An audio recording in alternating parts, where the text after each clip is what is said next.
Hello, hello, hello. Magandang araw po sa ating mga lods. Happy Monday po at sa ating lahat. Ayan, at enjoy lang po tayo mga lods. At ito na naman tayo mga lods. Magsabaw-sabaw tayo mga lods. No? Ito naman ay lutong bahay mga lods. No? Lutong bahay lang. At simpleng ulam lang ito mga lods. Gagawa lang tayo dito ng may sabaw mga lods. No? Para makahigop tayo ng sabaw. Ito po yung sangkap natin mga lods. Ayan. Ayan, okra. At ito ay labanos. Siling haba mga lods, no? Ito yung kangkong natin, kamatis, at ating sibuyas. At ito mga lods yung sasabawan natin. Ayan. Kita nyo ba mga lods?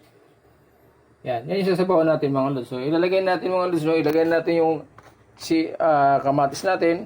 Ayan, i-prepare natin siya. At yung ating sibuyas. Ayan, wag natin patagalin mga lods. At siyempre yung ating, ayan, yung siling haba. Ayan mga lods. At lagyan na rin natin yung kunting asin mga lods para habang nakaano na siya mga lods. At ayan yung mga pangrikado natin mga lods, no.